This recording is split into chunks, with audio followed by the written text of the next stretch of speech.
Elena, it's nice to meet you. Thank you for your time. We really appreciate it. How are you? Hi, thank you so much for your time. Thank you for inviting me. I'm wonderful. What about you? I'm good. Again, I'm just happy to be here and let's have some fun. I'm excited to get to know you. And on that note, I will ask you the first question I ask every guest because I believe the Please. audience, yes, I believe the audience wants to know. And of course, I want to know as well. Who is Elena Bartash? Who is Elena outside of work, outside of your outside of the professional world? How would the people closest to you describe you? Tell us who you are.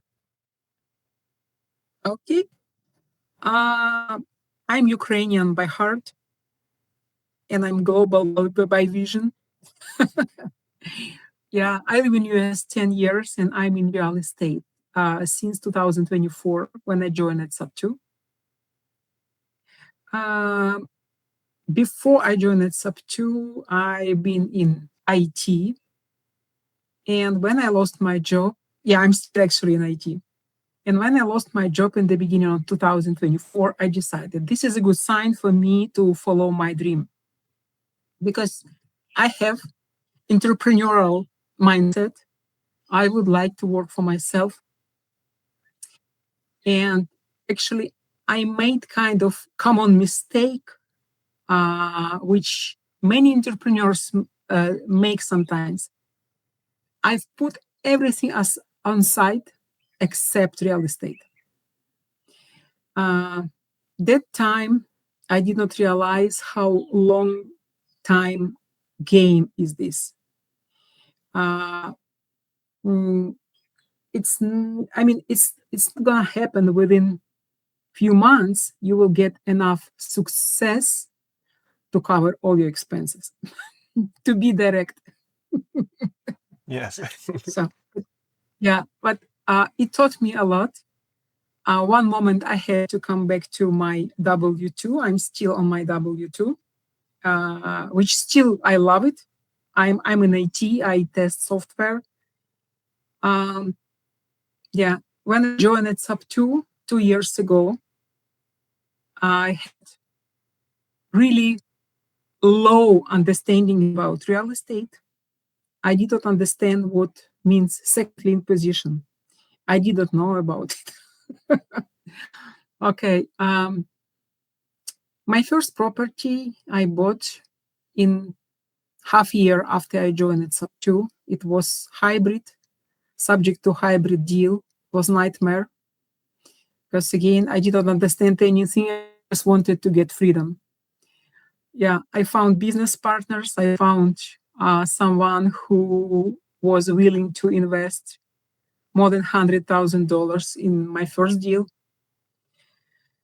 Oh my gosh, it was very interesting experience. Okay, since there, I bought my second property back in 2025, and I do it self-management co-living in Cleveland, Ohio. I live in Massachusetts, so I'm out of state investor. My personal and professional goal is to keep buying. I'm focusing on Cleveland. Um, I would love to do fix and flips and to keep buying co-living. My two co-living properties, one in Dallas, another one in Cleveland, they taught me a lot. And since I do self-management, it taught me even more. Also, goal is to start co-living property management with very unique strategy, different compared to most of co-living property managers. I would avoid to open all my business plans for now. Yes. Okay, but really, I have really unique strategy. It will avoid my clients to overpay. Yeah, honestly, property managers mostly they just overcharge us. I want to avoid it. I want my future clients see very clear how much will they spend. I don't want overcharge for every single service. So this is my short story. I do this business solo. It makes me kind of slowly, well, I would say really slowly. I would love to move faster. I came through few business partnership, and we broke these partnerships with different reasons, mostly because of we had different goals, different vision, different goals. So partnership is probably one of the topics I would love to talk about. I would like to share my experience and lessons I learned from different partnerships. I guess it's really important. I I almost never met anyone who can do it solo. A lot of layers there. I love it. But like what I said, this is my real estate story. It's about you, it's about the guest. We'll talk about real estate deeper later. But I wanted to know you, Elena. Um, Mm. who are you outside of real estate? What do you like doing? What are your hobbies and what's your passion? My passion is nature, camping, scuba diving, animals, pets, anything outdoors. Yeah, I love ocean, and it's actually one of the reason holds me in Massachusetts. Because Massachusetts has so beautiful nature. New England has so beautiful nature. We have Cape Cod, we have ocean, we have ponds, we have rivers, mountains, everything. I would love to move to Cleveland to run my business there, but they don't have ocean, so it holds me. Well, that's great to hear. I did some marketing in I would like to because my favorite state would be North Carolina. I did some marketing in North Carolina, Surf City, particularly Onslow County. So I do understand why you are so in love with the sea. It's very relaxing and wonderful. Can you tell me an interesting fact about yourself that maybe not a lot of people know? I moved from Ukraine to US 10 years ago, back in 2015. Oh, almost 11 years. Yeah. Uh, I moved here alone. I changed everything in my life. I got new profession. I started IT in US when I was almost, I would say, 40 plus. uh, Many people afraid to change their lives. So I never afraid. I just need extra time for to change something. As I said, I'm Ukrainian. I'm still, my heart is in Ukraine. Yeah, I love camping. I try to spend whole weekends in summer doing camping on Cape Cod or in New Hampshire, somewhere on beautiful lake. I like mushroom hunting. I do mushrooms. I pick mushrooms, yeah, here in Massachusetts, on New Hampshire, on Maine. Yeah. Well, I have like a couple interesting questions regarding nature and real estate, but I just want to say I'm not kidding or anything. But and you said you moved when you were 40, right? I'm a little Yeah. bit shocked because you look younger than 40. Like Oh, you look like you're entering. thank I'm you. not. No, really, like very fresh. I think it's the nature as well. That's good. But how do you feel? How do you feel about real estate and its effects in nature? Being a nature lover, what is your view in real estate? Because some buildings get in the way of nature. Um, what's your view on that? What are your thoughts on real estate and nature? Hmm, interesting question. I never thought about this connection, but uh, I like idea when people have a lot of trees around their houses. And I like idea when people use some eco materials to build houses. Yeah. I like idea, you know, humans are big part of nature.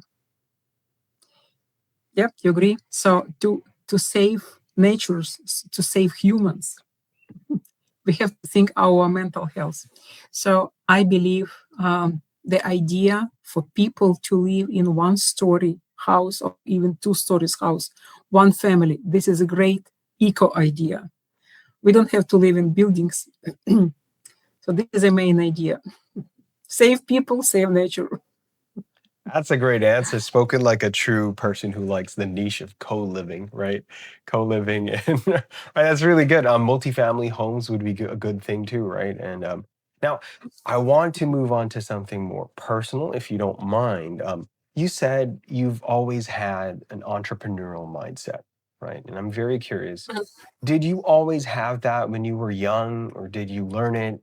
Was it something you saw from people who you looked up to, or your influences, or maybe you were 6 years old and you just wanted to be an entrepreneur? If you can remember, how did you have that entrepreneurial mindset? When I was 6 years old, my dream is to be was to be movie director. Wow. Nothing related to entrepreneurship. Oh my gosh. I am boss. I am boss by nature. So you see, my dream was to manage people, and I don't know why movies. I have no idea. So entrepreneurship, I was born in Soviet Union. We didn't have this culture. And when I grew up, all my family were employees. You see, we just did not have this option. And after I turned 17, Soviet Union broke down. And in few years, working for someone else, yeah, I got this very clear. I want to work for myself. Very clear. And I had few businesses in Ukraine, different kind of businesses, digital business, online business. I had digital agency in Kiev together with my business partner. We were building websites. It was, my gosh, 15 years ago, 20 years ago. Digital was not as big issue just like right now. We did not have any AI, nothing like this. So we were building websites. We have done creation for visual for brands, media context, advertisement, different stuff online. Yeah, in US, it's totally different planet compared to Ukraine. Absolutely, you have to adjust. You have totally rebuild your mindset after you came from Eastern Europe to US, because you came from I wanted to say quiet, but it's not quiet anymore. From quiet environment, which was Ukraine before war started. We had beautiful life. We had beautiful country, but we didn't have this mindset. I mean, entrepreneurship. Not many people had it. In US, when you move to US, this is a country that teaches you to take personal responsibility on yourself totally, totally. And US, in this country of tons of different opportunities. It's really up to you what you will pick. You will pick to work for someone, or you will pick to work for yourself. But you remember I mentioned in the beginning, don't do silly mistakes like I've done. Sometimes you need to make it smooth. You cannot leave everything behind and just jump into entrepreneurship. You need to make it smart and smooth. So entrepreneurship, it's something I had always.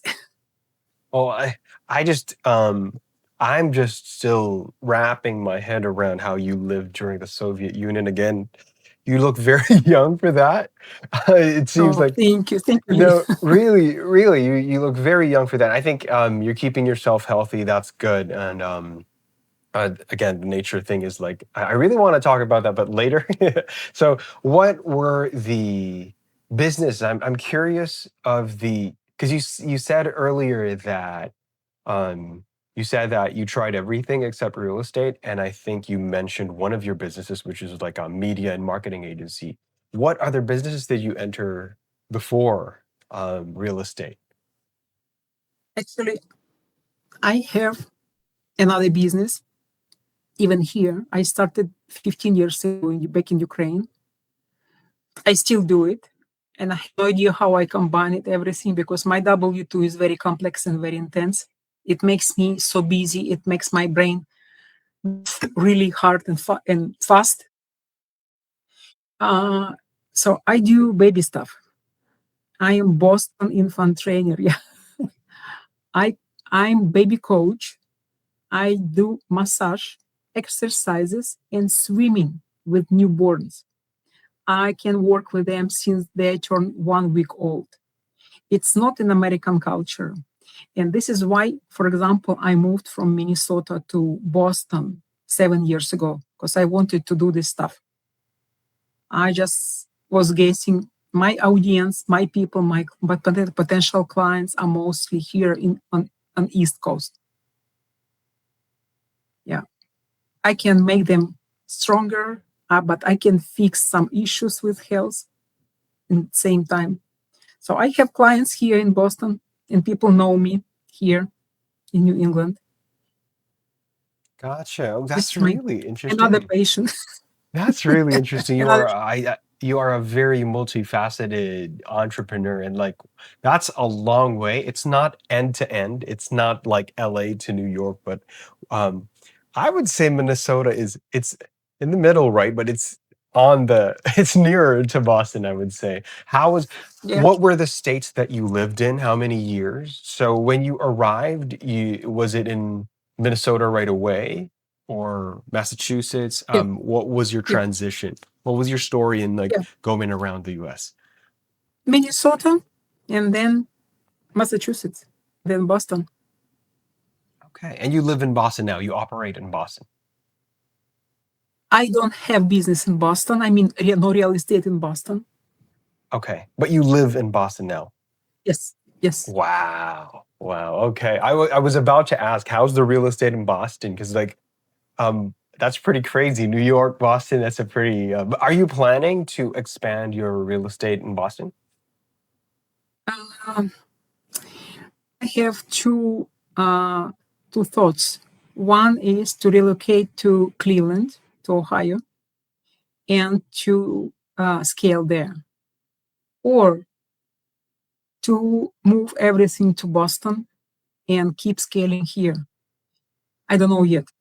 I don't know yet. Right now, I am very busy with my W-2.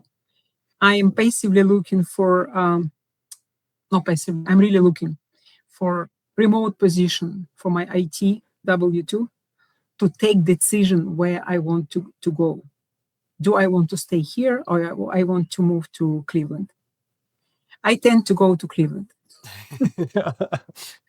I Massachusetts is so much expensive. Oh my gosh, it's so crazy expensive. And plus, it's not landlord friendly. You cannot fix your issues with tenants, with not responsible tenants. You cannot. You will sue them, or they will sue them. They will sue you years. In Cleveland, everything happens within a couple of months. Really, I'm not cruel, but I want to protect myself. Gotcha. That's very smart, actually. Speaking of protecting yourself and something that latched on to me or like was on my mind earlier, you said that you shouldn't do the silly mistakes, right? Jumping into businesses or jumping into very um, risky situations. Can you tell us the story of that? What was your story in a timeline, if you will? So from 2015, right? You moved from Ukraine. Um, Mm. what was your transition? You worked for, can you tell us like a whole, like a story, like a kind of like a movie of like your life in the 10 years you stayed in the US? How was it? Okay, so when I moved to US, I had a job with Ukrainian company, actually with my former business. I sold it to my partner, and I will stay there as an part of, as a kind of employee. So I moved to US and I was keep doing stuff in the digital agency. And then I started, uh, so I got, it's not degree, it's like boot camp, it's like school. So I completed school, IT school here for QAs in US. And I found my first job in US and then second job and so on. And then I moved from Minnesota to Boston to do baby stuff, you see. And 2 years ago when I joined Sub2, at that time they fired me. And I mean, my company, which happened. And for almost 2 years, I've been unemployed doing my real estate. So now I'm back. Last year, I back to W2 because it was not too smart decision to put everything aside. You have to be smart. Yeah. But okay, I'm slowly moving to my goals. Gotcha. How would you do it differently now? If you were to restart, what would you do differently when you first moved? Or at least before the 2 years, before you got into Sub2, what would you do if you were to do things the more ideal way? How would you do it now?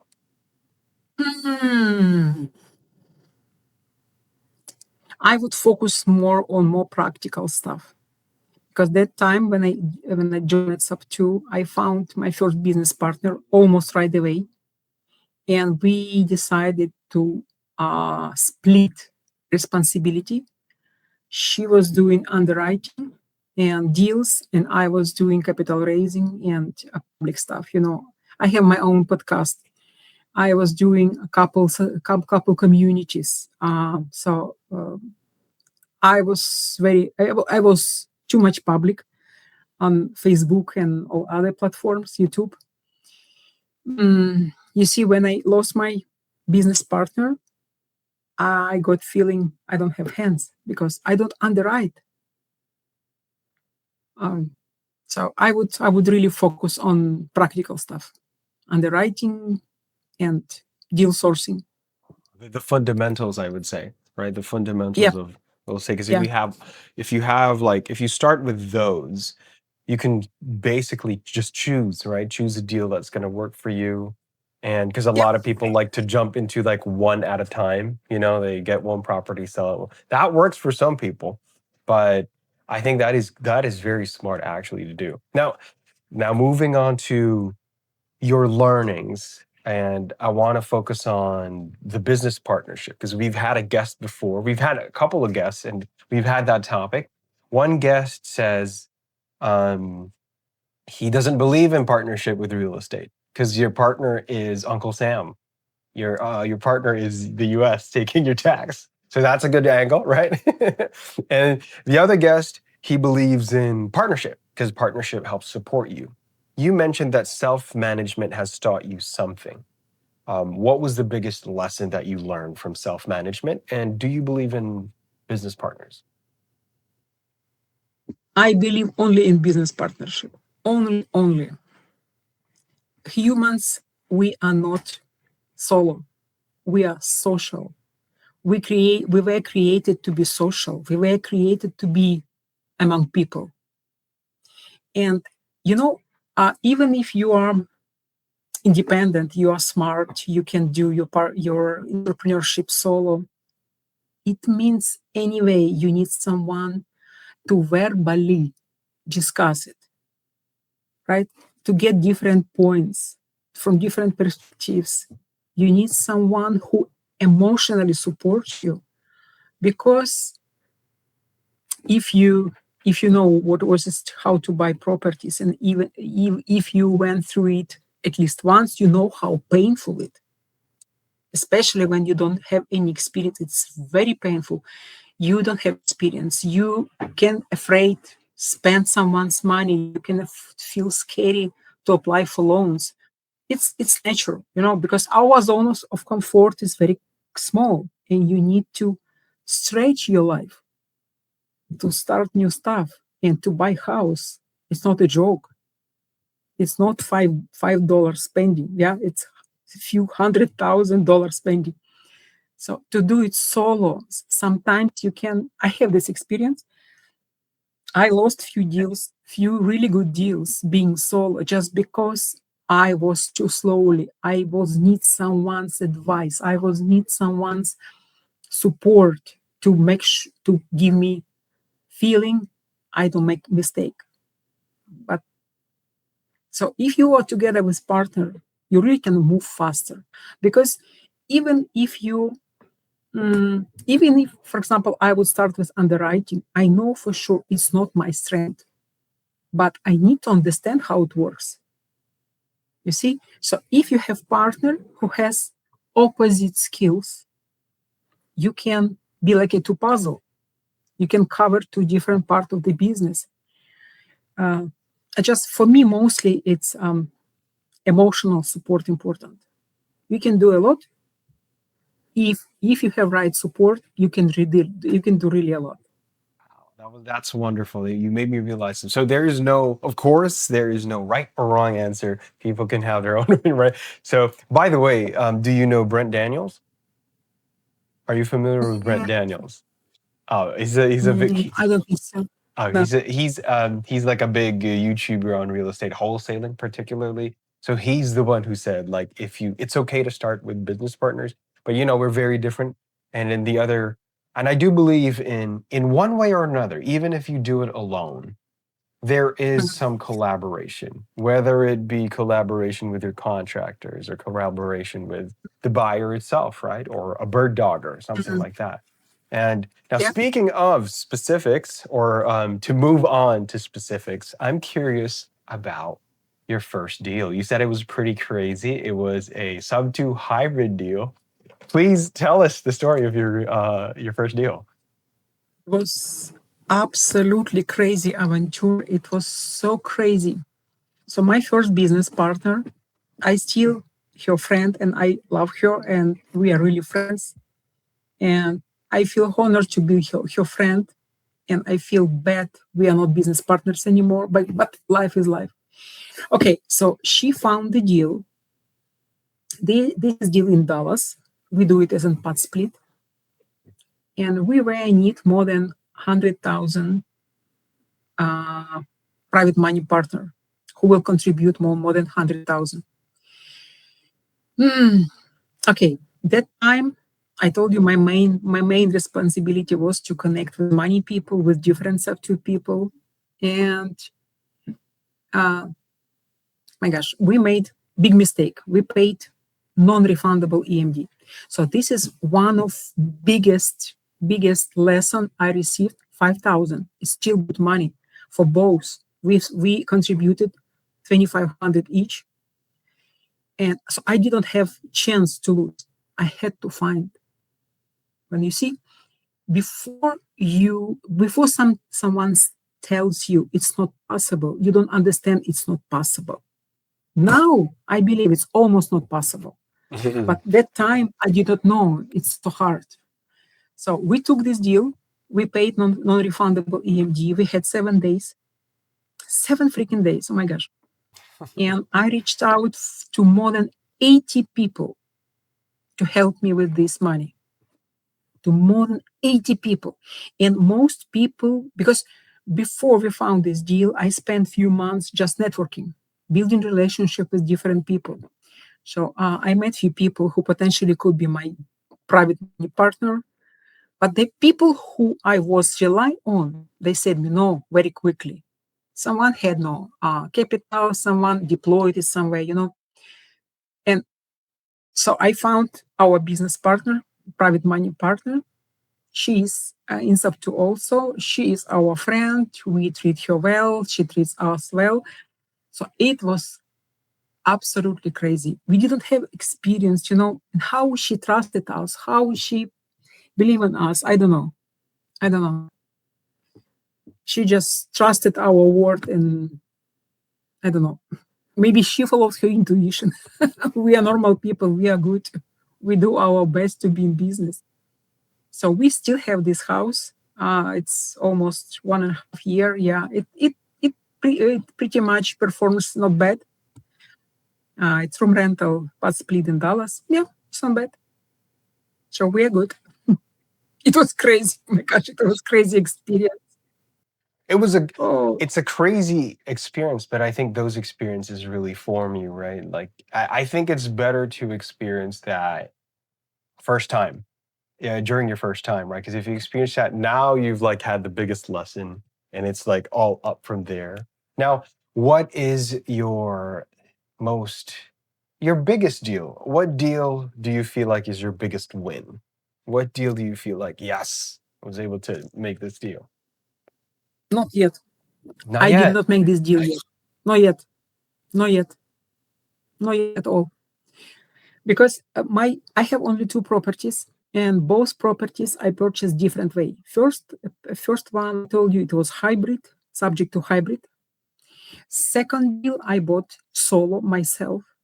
I bought a turnkey with DSCR loan.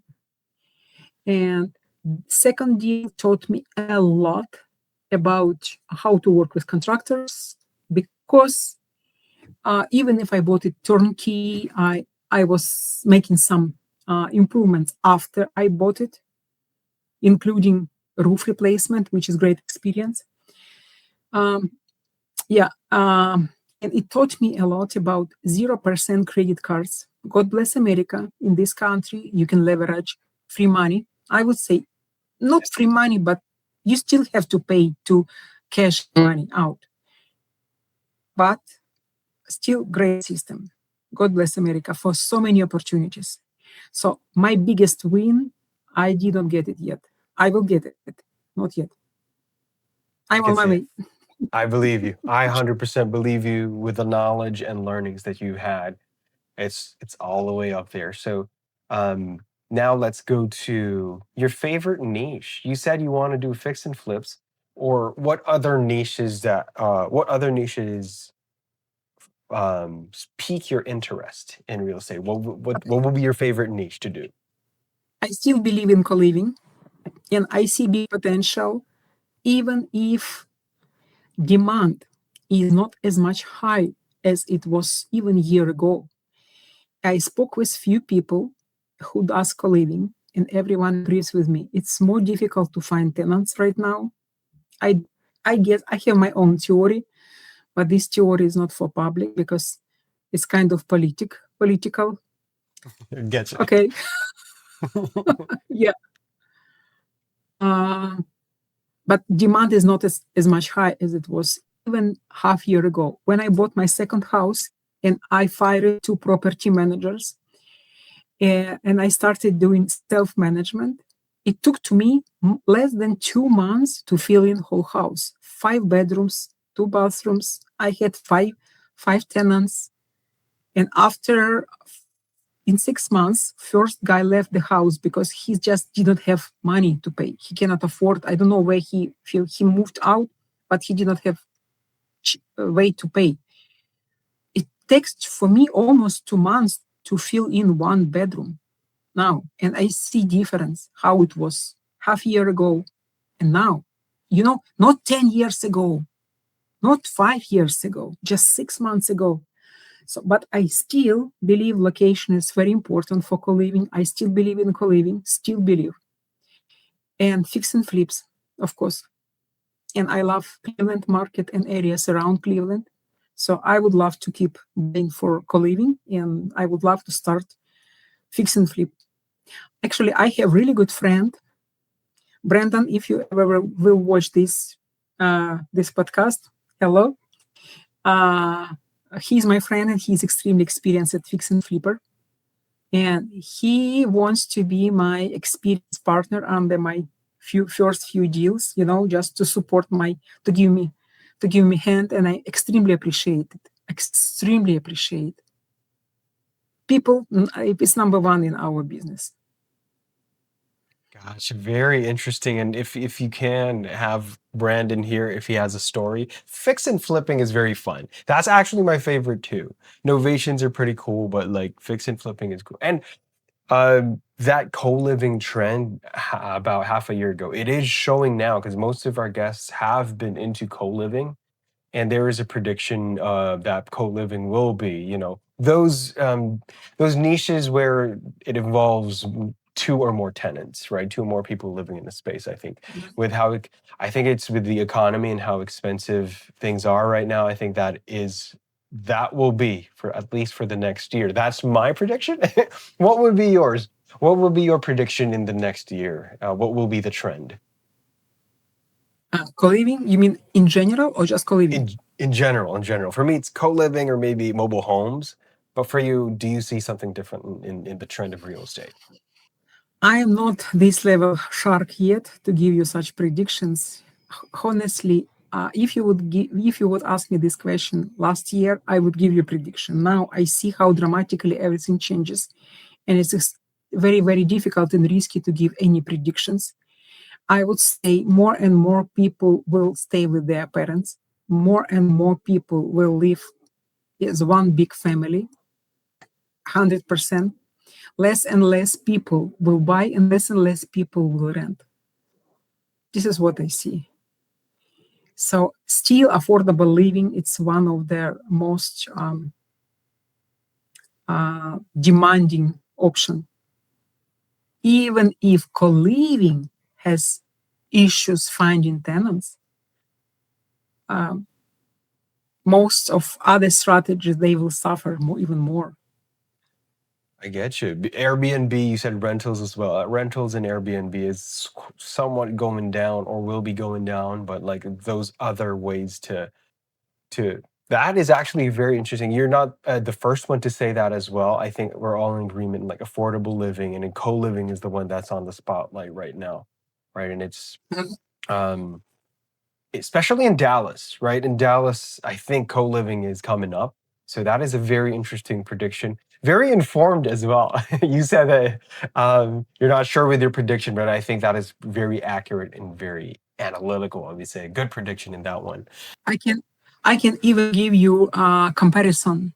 For example, we have room right now in Dallas, and I have room in Cleveland. It's even much more difficult to find tenants for Dallas than for Cleveland. It was and it is. Like you said, Dallas is filled in with different investors who run co-living houses. So they probably just filled in this niche too much. It We'll is the see. saturated, right? It's quite saturated. Well, Yeah. seems like your IT background is coming out with the details, and you. I don't want to ask that question. You've gone from corporate IT and QA engineering, as I've done my research on you. That's pretty cool, and into building real estate ventures. And your focus is again affordability, accessibility, right?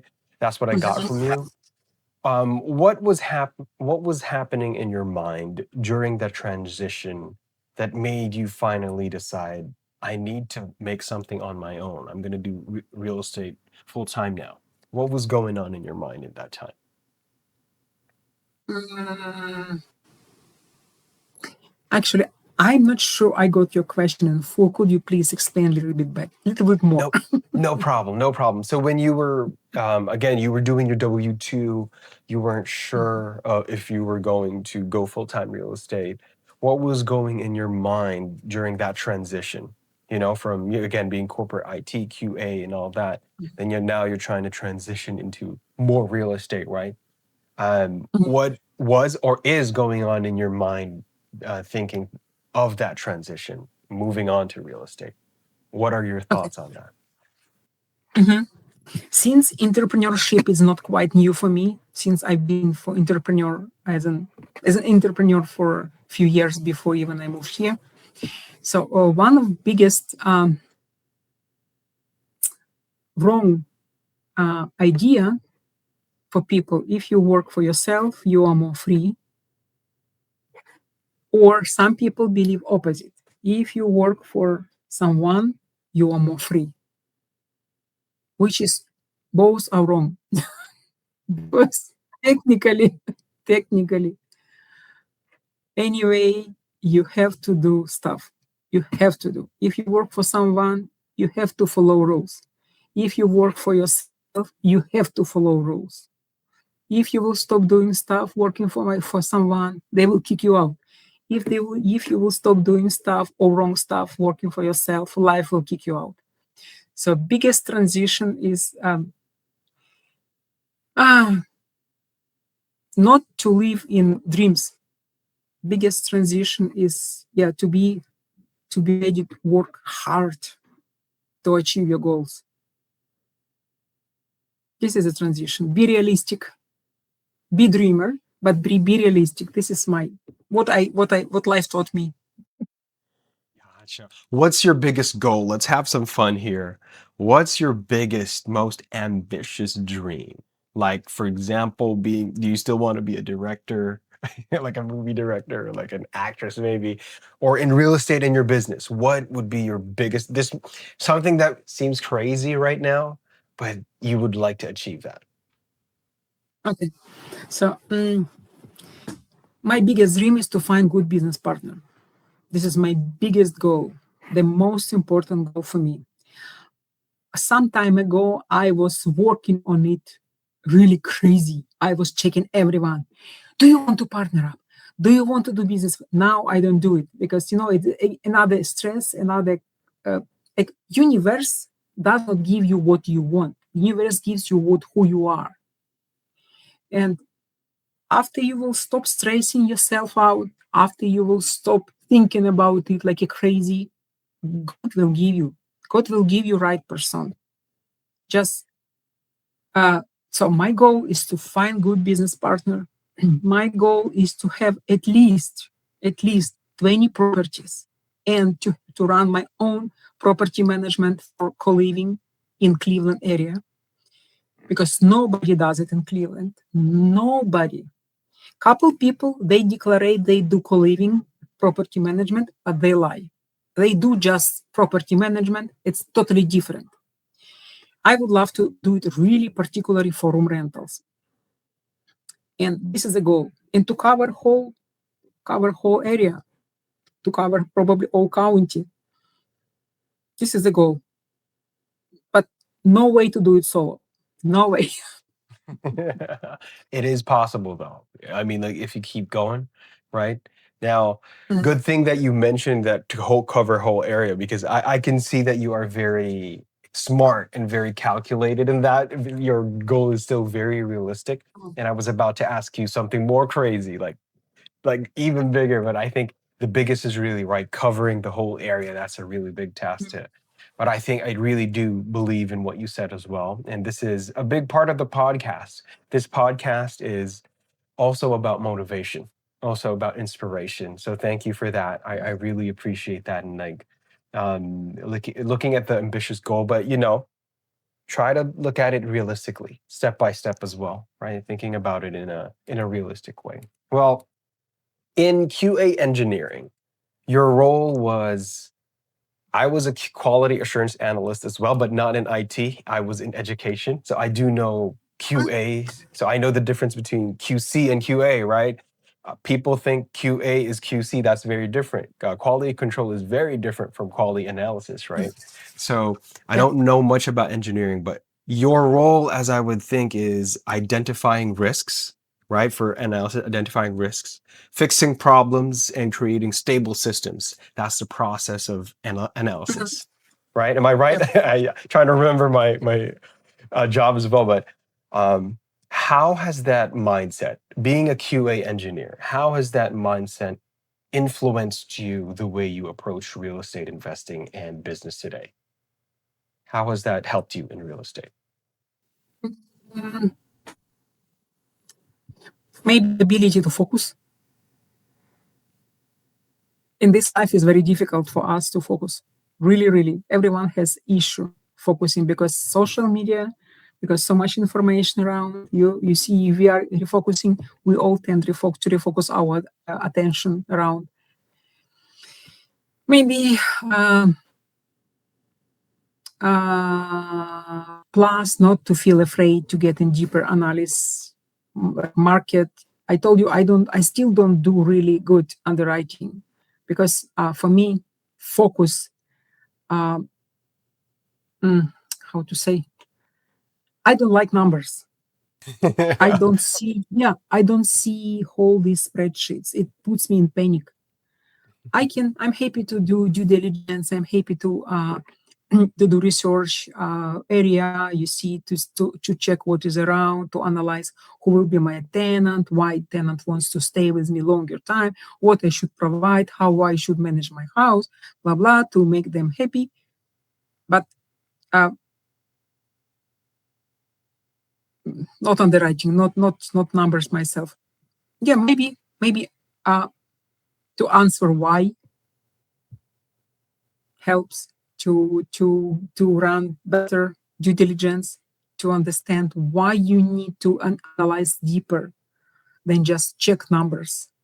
Right, right. That is very creative actually, because when we rely on numbers, sometimes we could be overlooking some of the details, right? Because we think like, oh, that's the number. This is what we should do, but sometimes it's like sometimes it's some of the numbers, like the actual data that you got to get to those numbers, Yeah. could have changed the numbers themselves, the results, right? Well, you are helping. I heard something that you said. You're helping people who don't qualify for traditional Mhm. mortgages, right? People who are usually, won't be approved by the bank. So they won't usually be, again, traditionally, they won't be approved for mortgages to be homeowners. What Mhm. have you learned about the financial system through working with those clients? You mean in general, or for people who are looking for something affordable, or in general? Both, if you can talk about it. In general. Okay. Yeah, I learned a lot. I told you 2 years ago I had no understanding what is most of loans means. And after I discovered what is DSCR loan, it just totally changed my life. Because and running my own podcast, I met few cool people. I have few friends in Australia. I have few friends in Europe who run real estate. Yes, and they all run this business in US, because only US has all these bunch of opportunities in real estate. Gotcha, gotcha, gotcha. I see. It's like you have to really. I guess it's a lot of analysis, really. Like what you said, banks look at numbers for you to get approved, but sometimes you have to be creative in looking at the other angles in that one. So let's now transition to your process. How do you get deals now, right? How do you get deals, or what is your process in connecting with people? I believe the most easy, from one side, the most easier side part to get deals is wholesalers, to connect with wholesalers. I found few very cool sources of wholesalers. I joined few Discord servers where people teach young guys how to wholesale. So I connect with them because Facebook already is not the best source of wholesalers. It's very difficult to find wholesaler who is able to work with investors the best way. It's better to find new one and to give them a hand and to move them with them together with them through the whole process. It's not easy also, but I see for myself it's great source of deals. In perfect world, I would like to work with lists. I would love to hire a few VAs to make them cold callers, and just to negotiate with homeowners directly. It will save time. It will save money. It will give me really better source because I can negotiate down to the numbers that works for me. Anyway, even working with wholesalers is difficult. So not yet, not yet. I would love to do it. Would love to hire a couple VAs who will be calling for me. Now let's talk about challenges. I only have a couple more questions now, but let's talk about challenges. You said things are quite slow, or you want it to be faster. What is one element in your process right now that you feel is a bottleneck or like a challenge in making you grow faster? What would make what would make things faster, in your opinion? My biggest bottleneck, I'm solo and I don't have enough time. If I would have someone uh, by my side, anyway, we would move faster. Anyway, it's big mistake if you want really to move crazy fast. Don't do it. I would never do it again because I was moving fast, so much fast in the beginning. First, I lost this my first business partnership just because she had W2, I didn't have W2, and I was expecting she will move faster. So it was my mistake. Um, you see, so bottleneck is really to find right person or couple people who you will partner, who I will partner, and time and be patient. Have you tried AI? Have you tried like some of the stuff like either for lead generation or like things to connect with people? Have you like paid services in that one? Tried because like that's pretty common now, I believe, right? Yeah, I use ChatGPT all the time. I don't use Pace GPT. I don't do it. I just use my own. I created few agents for myself. They help me, but they still ChatGPT lies. Still lies. You Right, need right. people. Right, right. So you've tried the agents, right? And that's pretty interesting. That is really, really interesting. And I would like to see, but I don't believe AI will replace, especially in real estate or in general sales and marketing, right? People, we still need people. People trust people. That's at the end of the day, that's the truth. Now, here's the last question, and I ask this for every guest. I hope you're having fun so far. Uh, I ask, which is more important? Okay, so in the perfect world, uh, confidence and skills perfectly are together at the same level, right? But if you were to choose one, again, no right or wrong answer. Um, this is something fun that our guests answer. For you, which is more important personally? Is it more important to have skill, or is it more important to have confidence? You know how many people they take mentorships, they buy different boot camps. They are going through million different classes learning real estate. They already have these skills. They don't have to buy another one after another one. They don't have confidence and courage to start doing stuff. Just my subjective opinion. But you never can have perfect knowledge. You just need to make. I don't want to sound like everyone sounds, because everyone says do stuff, do step, make your first step. You never will have really perfect knowledge. Never ever. Never confidence. You know how many silly people, even stupid people, but they feel themselves so confident, and they are famous. They do stuff. They are rich. They even they are not so smart, but they do stuff. Maybe I'm wrong. No, no, no. This is very interesting. So this is. I don't think there's like what I said. There's no right or wrong answer. This is mainly Mm. personal. I like hearing different perspectives, and our audience likes that as well. So I don't know what the tally is now of our guests. Like maybe I think 50-50 still, and that's pretty interesting. We'll try to make content out of that. So for the last part of this podcast, what would be your last statement or message to our audience? Mainly, our audience is like maybe beginners, right? Most of them are beginners or people trying to find motivation and trying to enter real estate. What would be your last, maybe, thought of encouragement or anything that you would like to say? I don't have rights to teach anyone. I don't have rights to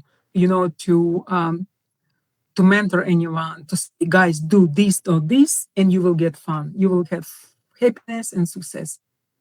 Everyone has own experience. Everyone had own path. Mm, hmm, what to say? Very important. Not Don't to try to cover everything. And I'm right now not about avatars. I'm right now about very practical things like market. Don't try to buy everywhere.